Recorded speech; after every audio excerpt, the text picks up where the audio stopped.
Chapter 11. Now the whole world had one language and a common speech.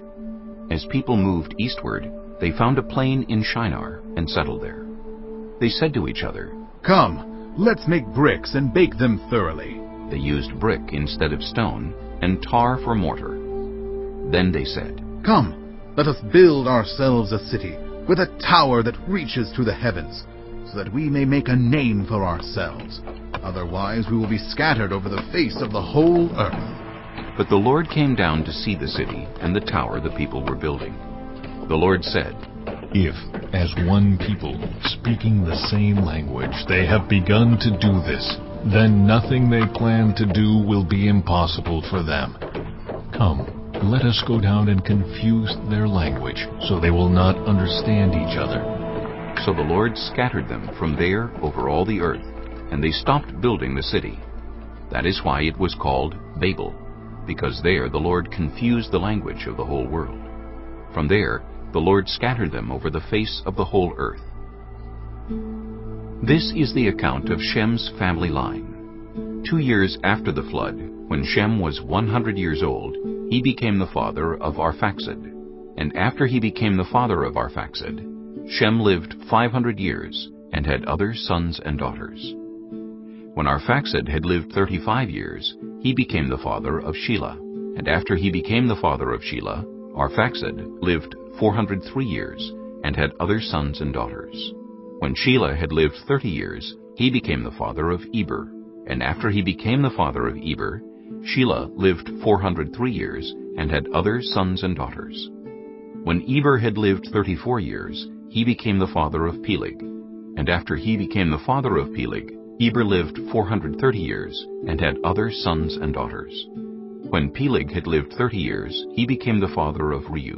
And after he became the father of Reu, Peleg lived 209 years and had other sons and daughters.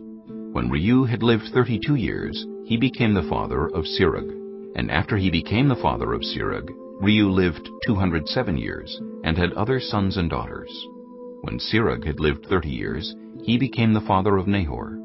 And after he became the father of Nahor, Serug lived 200 years and had other sons and daughters. When Nahor had lived 29 years, he became the father of Terah. And after he became the father of Terah, Nahor lived 119 years and had other sons and daughters.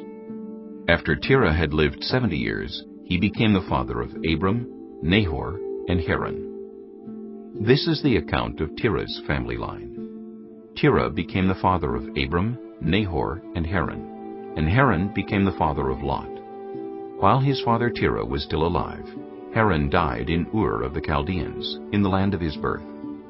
Abram and Nahor both married. The name of Abram's wife was Sarai, and the name of Nahor's wife was Milcah. She was the daughter of Haran, the father of both Milcah and Iscah. Now Sarai was childless because she was not able to conceive. Terah took his son Abram, his grandson Lot, son of Haran, and his daughter-in-law Sarai, the wife of his son Abram, and together they set out from Ur of the Chaldeans to go to Canaan. But when they came to Haran, they settled there. Terah lived 205 years, and he died in Haran. Chapter 12. The Lord had said to Abram, "Go from your country, your people, and your father's household, to the land I will show you. I will make you into a great nation, and I will bless you. I will make your name great, and you will be a blessing. I will bless those who bless you, and whoever curses you, I will curse. And all peoples on earth will be blessed through you." So Abram went as the Lord had told him, and Lot went with him. Abram was 75 years old when he set out from Haran. He took his wife Sarai, his nephew Lot, all the possessions they had accumulated, and the people they had acquired in Haran, and they set out for the land of Canaan, and they arrived there. Abram traveled through the land as far as the site of the great tree of Moreh at Shechem. At that time the Canaanites were in the land. The Lord appeared to Abram and said, "To your offspring I will give this land." So he built an altar there to the Lord, who had appeared to him. From there he went on toward the hills east of Bethel, and and pitched his tent, with Bethel on the west and Ai on the east. There he built an altar to the Lord and called on the name of the Lord. Then Abram set out and continued toward the Negev. Now there was a famine in the land, and Abram went down to Egypt to live there for a while, because the famine was severe. As he was about to enter Egypt, he said to his wife Sarai, I know what a beautiful woman you are. When the Egyptians see you, they will say, This is his wife. Then they will kill me, but will let you live. Say you are my sister, so that I will be treated well for your sake, and my life will be spared because of you. When Abram came to Egypt, the Egyptians saw that Sarai was a very beautiful woman. And when Pharaoh's officials saw her, they praised her to Pharaoh, and she was taken into his palace.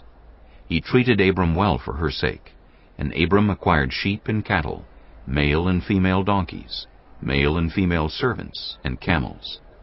But the Lord inflicted serious diseases on Pharaoh and his household because of Abram's wife, Sarai. So Pharaoh summoned Abram. What have you done to me? He said. Why didn't you tell me she was your wife? Why did you say, she is my sister, so that I took her to be my wife? Now then, here is your wife. Take her and go. Then Pharaoh gave orders about Abram to his men, and they sent him on his way with his wife and everything he had. Chapter 13. So Abram went up from Egypt to the Negev with his wife and everything he had, and Lot went with him. Abram had become very wealthy in livestock and in silver and gold. From the Negev he went from place to place until he came to Bethel, to the place between Bethel and Ai, where his tent had been earlier, and where he had first built an altar. There Abram called on the name of the Lord. Now Lot, who was moving about with Abram, also had flocks and herds and tents. But the land could not support them while they stayed together, for their possessions were so great that they were not able to stay together. And quarreling arose between Abram's herders and Lot's. The Canaanites and Perizzites were also living in the land at that time. So Abram said to Lot, Let's not have any quarreling between you and me, or between your herders and mine, for we are close relatives. Is not the whole land before you? Let's part company. If you go to the left, I'll go to the right. If you go to the right, I'll go to the left. Lot looked around and saw that the whole plain of the Jordan toward Zoar was well watered, like the garden of the Lord, like the land of Egypt. This was before the Lord destroyed Sodom and Gomorrah. So Lot chose for himself the whole plain of the Jordan, and set out toward the east. The two men parted company. Abram lived in the land of Canaan, while Lot lived among the cities of the plain, and pitched his tents near Sodom. Now the people of Sodom were wicked, and were sinning greatly against the Lord. The Lord said to Abram after Lot had parted from him, Look around from where you are, to the north and south, to the east and west.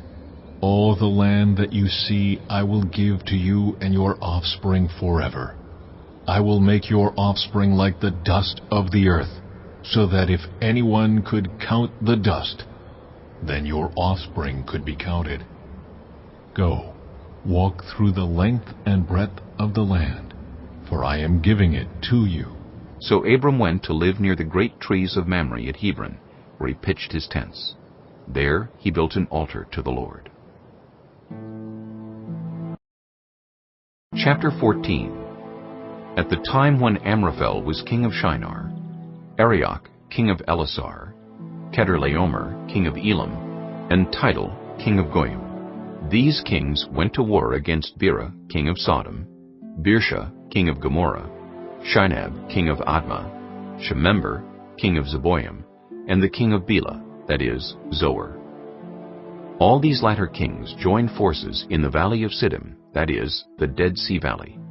For 12 years they had been subject to Kedorlaomer, but in the 13th year they rebelled. In the 14th year, Kedorlaomer and the kings allied with him went out and defeated the Rephaites in Ashtaroth-Karnaim, the Zuzites in Ham, the Emites in Sheva Kiriathaim, and the Horites in the hill country of Seir, as far as El-Paran near the desert. Then they turned back and went to En-Mishpat, that is Kadesh, and they conquered the whole territory of the Amalekites, as well as the Amorites who were living in Hazazon Tamar. Then the king of Sodom, the king of Gomorrah, the king of Admah, the king of Zeboim, and the king of Bela, that is Zoar, marched out and drew up their battle lines in the valley of Siddim against Kedorlaomer, king of Elam, Tidal, king of Goyim, Amraphel, king of Shinar, and Arioch, king of Elasar, 4 kings against 5. Now the valley of Siddim was full of tar pits, and when the kings of Sodom and Gomorrah fled, some of the men fell into them, and the rest fled to the hills. The 4 kings seized all the goods of Sodom and Gomorrah, and all their food. Then they went away. They also carried off Abram's nephew Lot and his possessions, since he was living in Sodom. A man who had escaped came and reported this to Abram the Hebrew. Now Abram was living near the great trees of Mamre the Amorite, a brother of Eshcol and Aner, all of whom were allied with Abram. When Abram heard that his relative had been taken captive, he called out the 318 trained men born in his household and went in pursuit as far as Dan. During the night, Abram divided his men to attack them, and he routed them, pursuing them as far as Hobah, north of Damascus. He recovered all the goods and brought back his relative Lot and his possessions, together with the women and the other people.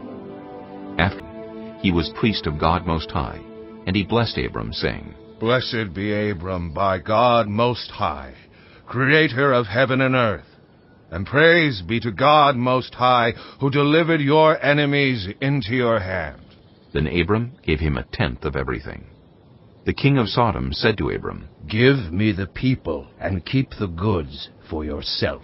But Abram said to the king of Sodom, With raised hand I have sworn an oath to the Lord, God Most High, Creator of heaven and earth, that I will accept nothing belonging to you, not even a thread or the strap of a sandal, so that you will never be able to say, I made Abram rich. I will accept nothing but what my men have eaten, and the share that belongs to the men who went with me, to Aner, Eshcol, and Mamre. Let them have their share. Chapter 15. After this, the word of the Lord came to Abram in a vision. Do not be afraid, Abram. I am your shield, your very great reward. But Abram said, Sovereign Lord, what can you give me, since I remain childless, and the one who will inherit my estate is Eliezer of Damascus? And Abram said, You have given me no children, so a servant in my household will be my heir. Then the word of the Lord came to him. This man will not be your heir, but a son who is your own flesh and blood will be your heir. He took him outside and said, Look up at the sky, and count the stars, if indeed you can count them. Then he said to him, So shall your offspring be. Abram believed the Lord, and he credited it to him as righteousness. He also said to him, I am the Lord, who brought you out of Ur of the Chaldeans, to give you this land, to take possession of it. But Abram said, Sovereign Lord, how can I know that I will gain possession of it? So the Lord said to him, Bring me a heifer, a goat, and a ram, each 3 years old, along with a dove and a young pigeon. Abram brought all these to him, cut them in two, and arranged the halves opposite each other. The birds, however, he did not cut in half. Then birds of prey came down on the carcasses, but Abram drove them away. As the sun was setting, Abram fell into a deep sleep, and a thick and dreadful darkness came over him. Then the Lord said to him, Know for certain that for 400 years your descendants will be strangers in a country not their own, and that they will be enslaved and mistreated there. But I will punish the nation they serve as slaves, and afterward they will come out with great possessions. You, however, will go to your ancestors in peace and be buried at a good old age. In the 4th generation, your descendants will come back here, for the sin of the Amorites has not yet reached its full measure. When the sun had set and darkness had fallen, a smoking firepot with a blazing torch appeared and passed between the pieces. On that day, The Lord made a covenant with Abram and said, To your descendants I give this land, from the Wadi of Egypt to the great river, the Euphrates, the land of the Kenites, Kenizzites, Cadmonites, Hittites, Perizzites, Rephaites, Amorites, Canaanites, Girgashites, and Jebusites. Chapter 16. Now Sarai, Abram's wife, had borne him no children, but she had an Egyptian slave named Hagar. So she said to Abram, The Lord has kept me from having children. Go sleep with my slave. Perhaps I can build a family through her. Abram agreed to what Sarai said. So after Abram had been living in Canaan 10 years, Sarai his wife took her Egyptian slave Hagar and gave her to her husband to be his wife. He slept with Hagar, and she conceived. When she knew she was pregnant, she began to despise her mistress. Then Sarai said to Abram, You are responsible for the wrong I am suffering. I put my slave in your arms, and now that she knows she is pregnant, she despises me. May the Lord judge between you and me. Your slave is in your hands, Abram said. Do with her whatever you think best. Then Sarai mistreated Hagar, so she fled from her. The angel of the Lord found Hagar near a spring in the desert. It was the spring that is beside the road to Shur. And he said, Hagar, slave of Sarai, where have you come from, and where are you going? I'm running away from my mistress Sarai, she answered. Then the angel of the Lord told her, Go back to your mistress and submit to her. The angel added, I will increase your descendants so much that they will be too numerous to count. The angel of the Lord also said to her, You are now pregnant, and you will give birth to a son. You shall name him Ishmael, for the Lord has heard of your misery. He will be a wild donkey of a man. His hand will be against everyone, and everyone's hand against him. And he will live in hostility toward all his brothers. She gave this name to the Lord who spoke to her, You are the God who sees me. For she said, I have now seen the one who sees me. That is why the well was called Beer Lahairoi. It is still there, between Kadesh and Bered. So Hagar bore Abram a son, and Abram gave the name Ishmael to the son she had borne. Abram was 86 years old when Hagar bore him Ishmael. Chapter 17. When Abram was 99 years old, the Lord appeared to him and said, I am God Almighty. Walk before me faithfully and be blameless. Then I will make my covenant between me and you, and will greatly increase your numbers. Abram fell face down, and God said to him, As for me, this is my covenant with you. You will be the father of many nations. No longer will you be called Abram. Your name will be Abraham. For I have made you a father of many nations. I will make you very fruitful. I will make nations of you, and kings will come from you. I will establish my covenant as an everlasting covenant between me and you, and your descendants after you, for the generations to come, to be your God, and the God of your descendants after you. The whole land of Canaan, where you now reside as a foreigner, I will give as an everlasting possession to you and your descendants after you, and I will be their God. Then God said to Abraham, As for you, you must keep my covenant, you and your descendants after you, for the generations to come. This is my covenant with you and your descendants after you, the covenant you are to keep. Every male among you shall be circumcised.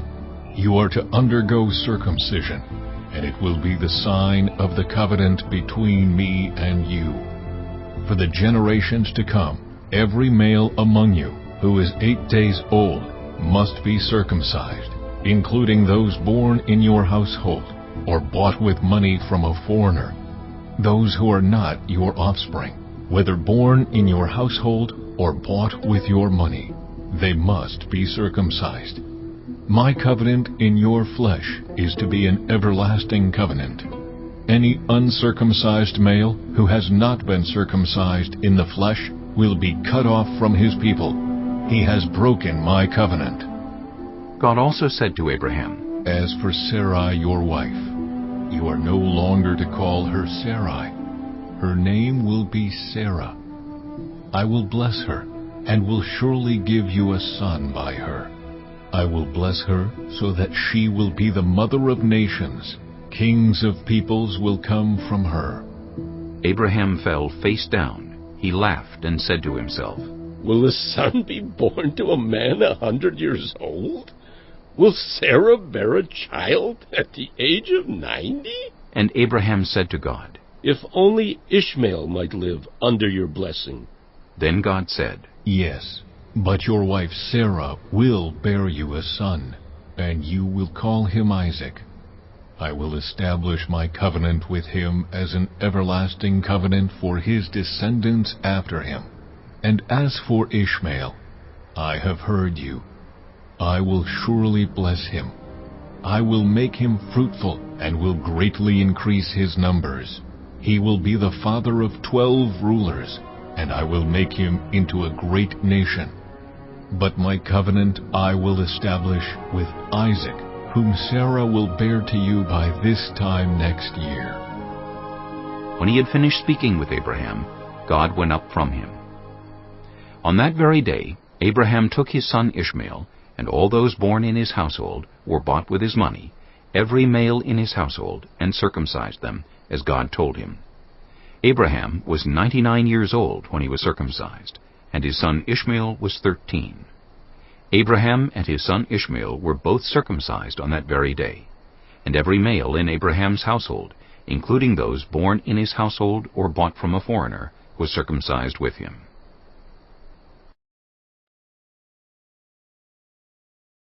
Chapter 18.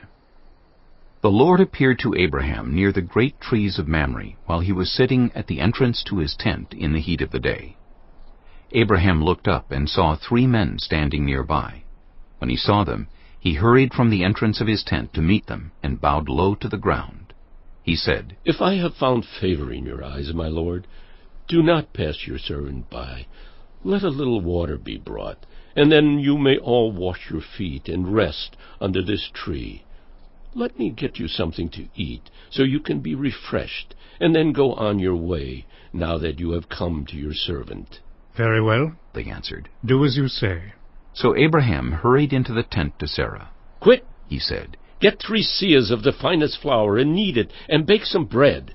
Then he ran to the herd, and selected a choice tender calf, and gave it to a servant, who hurried to prepare it. He then brought some curds and milk and the calf that had been prepared, and set these before them. While they ate, he stood near them under a tree. Where is your wife Sarah? They asked him. There, in the tent, he said. Then one of them said, I will surely return to you about this time next year, and Sarah your wife will have a son. Now Sarah was listening at the entrance to the tent which was behind him. Abraham and Sarah were already very old, and Sarah was past the age of childbearing. So Sarah laughed to herself as she thought, After I am worn out and my Lord is old, will I now have this pleasure? Then the Lord said to Abraham, Why did Sarah laugh and say, Will I really have a child, now that I am old? Is anything too hard for the Lord? I will return to you at the appointed time next year, and Sarah will have a son. Sarah was afraid, so she lied and said, I did not laugh. But he said, Yes, you did laugh. When the men got up to leave, they looked down toward Sodom, and Abraham walked along with them to see them on their way. Then the Lord said, Shall I hide from Abraham what I am about to do? Abraham will surely become a great and powerful nation, and all nations on earth will be blessed through him. For I have chosen him, so that he will direct his children and his household after him, to keep the way of the Lord by doing what is right and just, so that the Lord will bring about for Abraham what he has promised him. Then the Lord said, The outcry against Sodom and Gomorrah is so great, and their sin so grievous, that I will go down and see if what they have done is as bad as the outcry that has reached me. If not, I will know. The men turned away and went toward Sodom. But Abraham remained standing before the Lord. Then Abraham approached him and said, Will you sweep away the righteous with the wicked? What if there are 50 righteous people in the city? Will you really sweep it away and not spare the place for the sake of the 50 righteous people in it? Far be it from you to do such a thing, to kill the righteous with the wicked, treating the righteous and the wicked alike. Far be it from you. Will not the judge of all the earth do right? The Lord said, If I find 50 righteous people in the city of Sodom, I will spare the whole place for their sake. Then Abraham spoke up again. Now that I have been so bold as to speak to the Lord, though I am nothing but dust and ashes, what if the number of the righteous is 5 less than 50? Will you destroy the whole city for lack of 5 people? If I find 45 there, he said, I will not destroy it. Once again he spoke to him. What if only 40 are found there? He said, For the sake of 40, I will not do it. Then he said, May the Lord not be angry, but let me speak. What if only 30 can be found there? He answered, I will not do it if I find 30 there. Abraham said, Now that I have been so bold as to speak to the Lord, what if only 20 can be found there? He said, For the sake of 20, I will not destroy it. Then he said, May the Lord not be angry, but let me speak just once more. What if only 10 can be found there? He answered, For the sake of 10, I will not destroy it.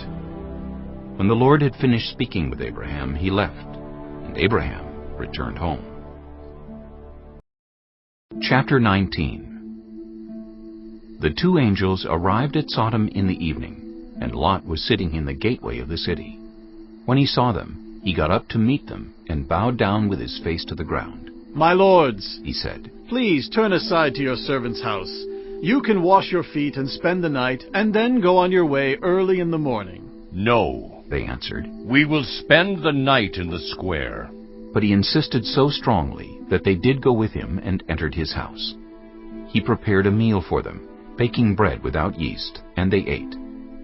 Before they had gone to bed, all the men from every part of the city of Sodom, both young and old, surrounded the house. They called to Lot, Where are the men who came to you tonight? Bring them out to us so that we can have sex with them.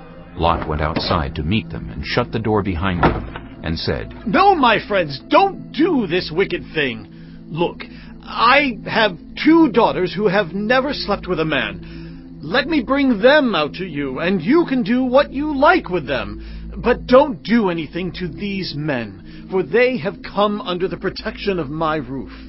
Get out of our way, they replied. This fellow came here as a foreigner, and now he wants to play the judge. We'll treat you worse than them. They kept bringing pressure on Lot and moved forward to break down the door. But the men inside reached out and pulled Lot back into the house and shut the door. Then they struck the men who were at the door of the house, young and old, with blindness, so that they could not find the door.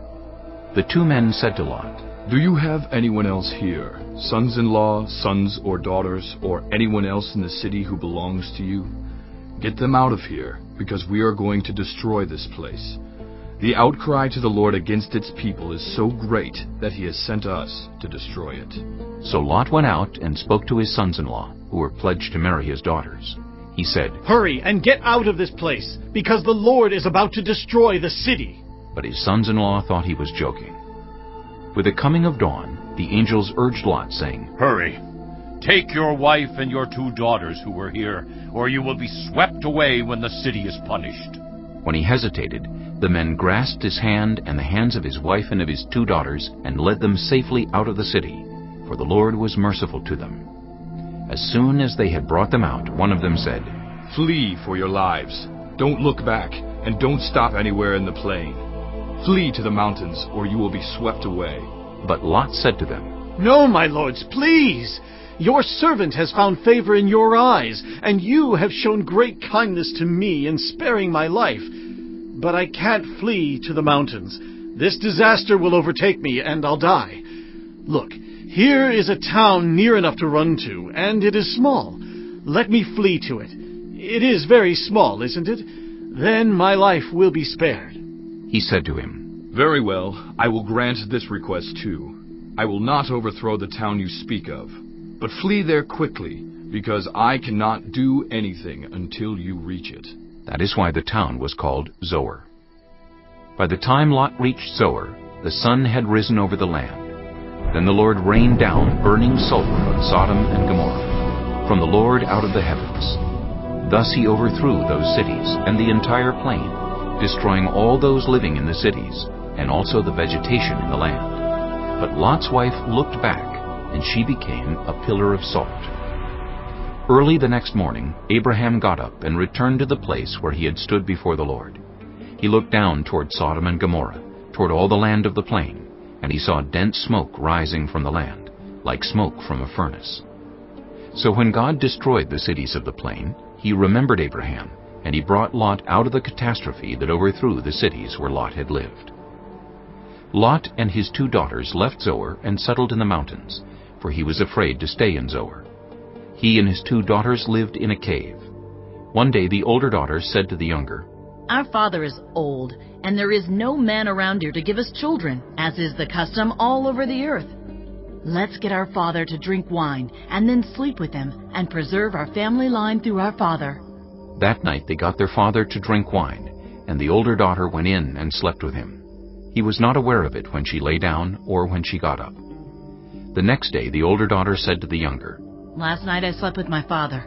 Let's get him to drink wine again tonight, and you go in and sleep with him so we can preserve our family line through our father." So they got their father to drink wine that night also, and the younger daughter went in and slept with him. Again he was not aware of it when she lay down or when she got up. So both of Lot's daughters became pregnant by their father. The older daughter had a son, and she named him Moab. He is the father of the Moabites of today. The younger daughter also had a son, and she named him Ben-Ammi. He is the father of the Ammonites of today. Chapter 20. Now Abraham moved on from there into the region of the Negev, and lived between Kadesh and Shur. For a while he stayed in Gerar, and there Abraham said of his wife Sarah, "She is my sister." Then Abimelech, king of Gerar, sent for Sarah and took her. But God came to Abimelech in a dream one night and said to him, "You are as good as dead, because of the woman you have taken. She is a married woman." Now Abimelech had not gone near her, so he said, "Lord, will you destroy an innocent nation? Did he not say to me, 'She is my sister'? And didn't she also say, 'He is my brother'? I have done this with a clear conscience and clean hands." Then God said to him in the dream, "Yes, I know you did this with a clear conscience, and so I have kept you from sinning against me. That is why I did not let you touch her. Now return the man's wife, for he is a prophet, and he will pray for you, and you will live. But if you do not return her, you may be sure that you and all who belong to you will die." Early the next morning, Abimelech summoned all his officials, and when he told them all that had happened, they were very much afraid. Then Abimelech called Abraham in and said, "What have you done to us? How have I wronged you that you have brought such great guilt upon me and my kingdom? You have done things to me that should never be done." And Abimelech asked Abraham, "What was your reason for doing this?"